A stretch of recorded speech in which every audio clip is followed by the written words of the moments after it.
investments, like, in the airport sector is to be grown by the 12 5-year plan. The private investments are expected to grow to $9.3 billion, and growing private sector participation through the public private partnership, that is PPP. So the basic route is generally through PPP route. Okay.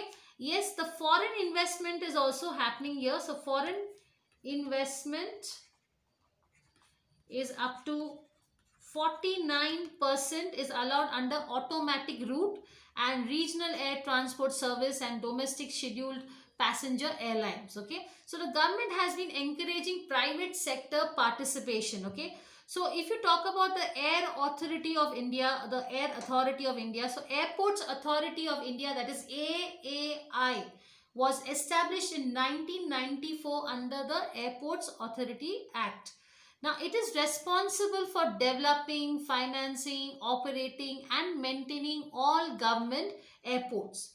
Now, the Aircraft Act, so there was an Aircraft Act also, which is started in the year 1934, governs the functioning of the remaining airports. Now, AAI owns almost 125 airports in India. The remaining airports are looked after under the Aircraft Act. Okay. So if you talk about the airports and the airstrips in India, so in generally there are 464 airports and airstrips. So 125 is managed by AAI, and the remaining 339 is managed by the non-AAI airports and airstrips. Okay. So basically in that, if you talk about operational airports are 90, non-operational are 9, and civil airports are 26. Okay.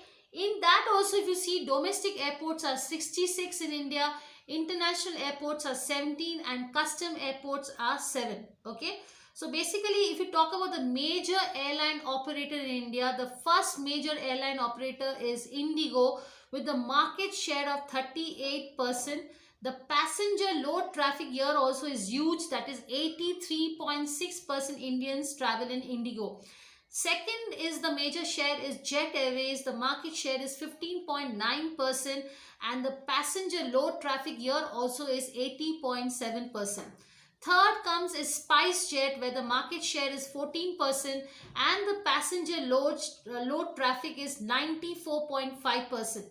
Fourth comes Air India, where the market share is 13.2% and the passenger load traffic is 76.1%. Finally comes is Go Air, where the market share is 8.0% and the passenger load traffic is 85.4%. So until 2013, AAI was the only major player involved in developing and upgrading the airports in India.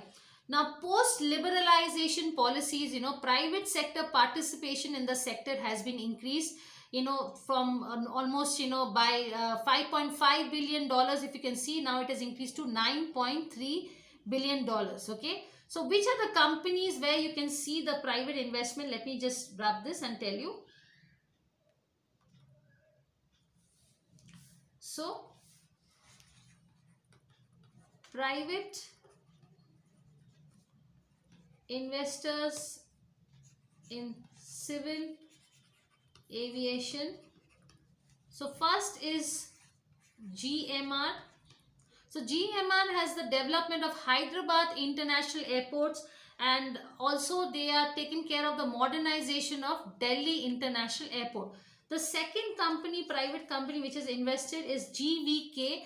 That is done the modernization of all Mumbai International Airports. The entire Mumbai International Airport has been done by GVK.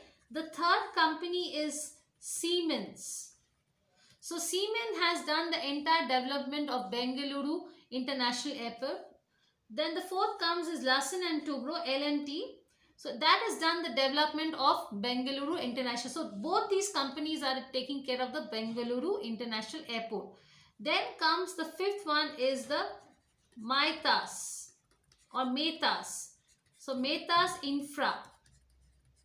Okay, so they have done the development of Shimoga and Gulbarga airports in Karnataka. Okay, so here if you see currently the international airports have completely successful under the public private investment mode, and the investment made by the private sectors are also increased. The Delhi International, which is a GMR, has signed a land license agreement with the Airbus to set up India's first full flight simulator at the Aero City, that is in India Gandhi International Airport. Okay, and these four existing airports and two greenfield projects will be offered on the public private investment basis, which are expected to attract investments from the private players. Okay, so this public private partnership is a boost model, and which has boosted the private sector's investment in airports. So if you're seeing, civil aviation sector has encouraged a lot of private investment, and this PPP route for all the five international airports like Delhi, Mumbai, Cochin, Hyderabad, Bengaluru is really remarkable. Okay, so in the union budget also, government of India has decided to develop selected airports in the two cities under the PPP model in order to attract investment to private players. Now, increasing the share of private sector in equity component of major airports. So basically, if you see, 74% of private shareholding is in the International Indira Gandhi Airport in Delhi, which is owned majorly by GMR 54%, Fraport AG by 10%. Then we have also Aeramen Malaysia 10%, and the rest of the shares are owned by AAI. So the major share of private investment in the Indira Gandhi International Airport you can see, and government contribution is very less. Similarly, if you see, 74% of private shareholding is also done in the Chhatrapati Shivaji International Airport, Mumbai, which is owned majorly by GVK, and then we have Bid Services Division, then we have ACSA Global Person, and the rest of the shares are owned by AAI. Similarly, 74% in Hyderabad, also 74% in Bengaluru. Okay, so in March 2017, by selling two offshore bonds, the GMR plans to raise almost 250 to 300 million dollars for refinancing their debt.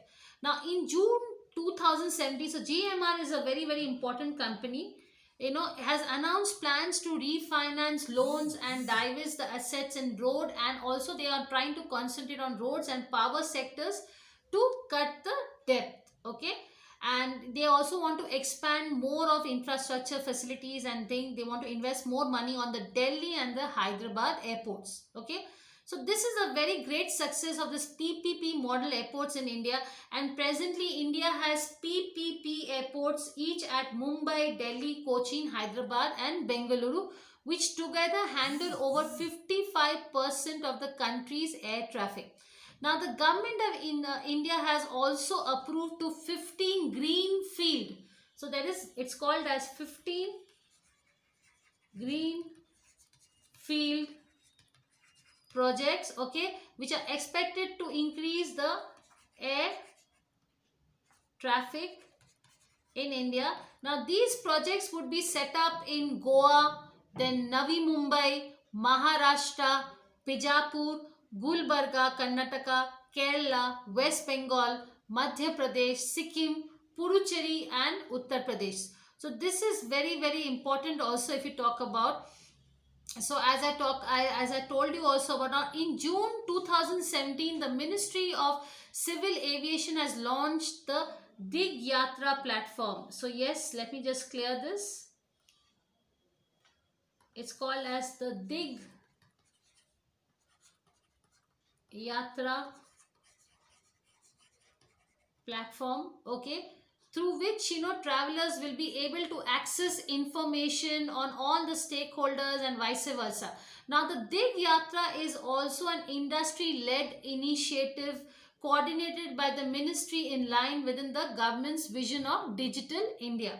Now, in 2017, the central government has also launched UDAN. Okay, so this is the regional connectivity scheme. So, regional connectivity scheme. The flights are available under this is Nanded, Shimla, Kadapa, airport.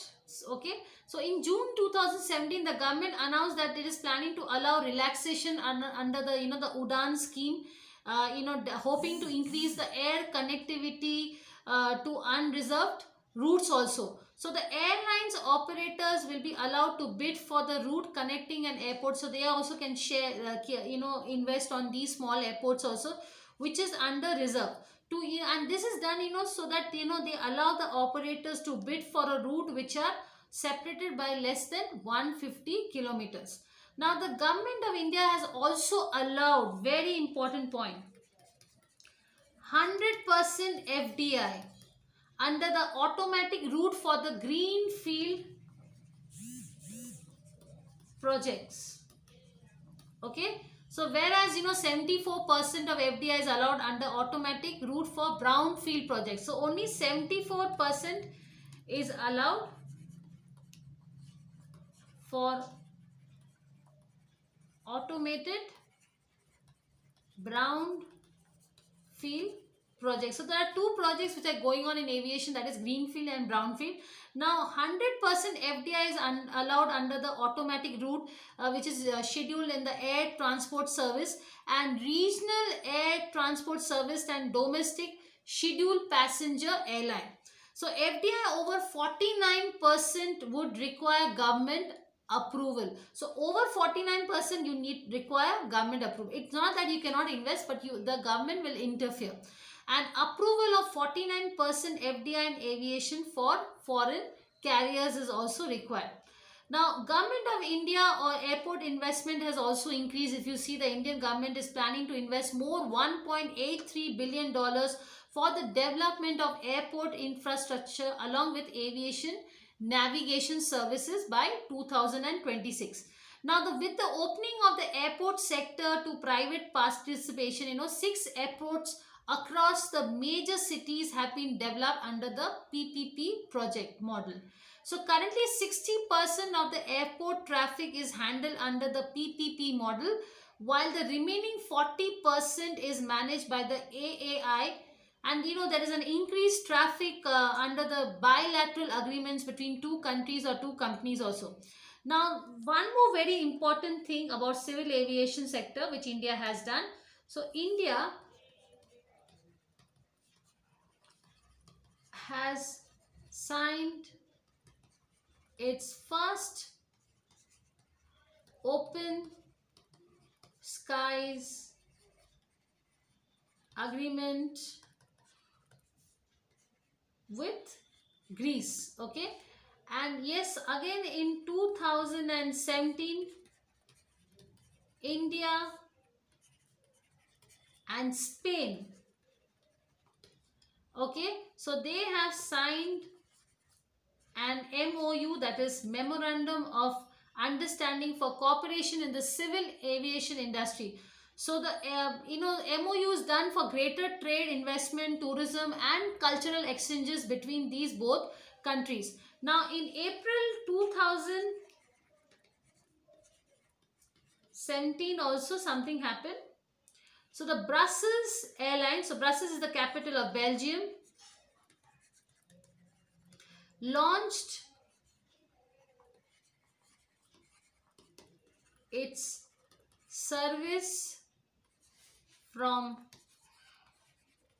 Brussels to Mumbai.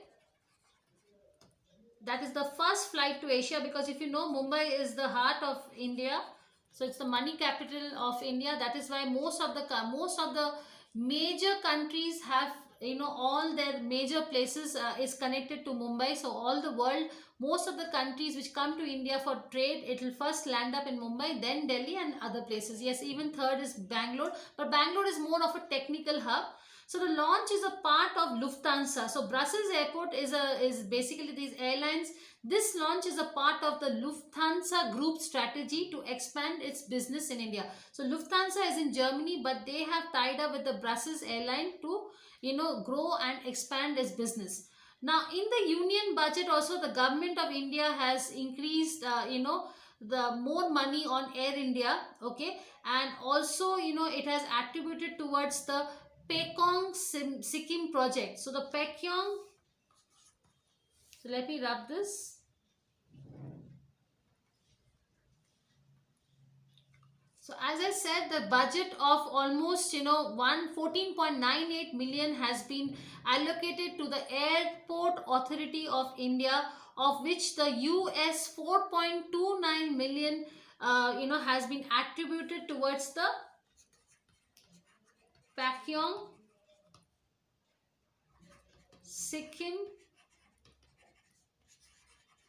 project. Okay, so the government has also planned to sum up US 11.80 million to the directorate.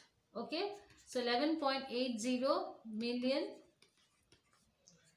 to the Directorate General of Civil Aviation to implement various schemes. Okay, so the Civil Aviation Ministry also, if we talk about this, let's talk about the Civil Aviation Ministry. Okay, so it has received budgetary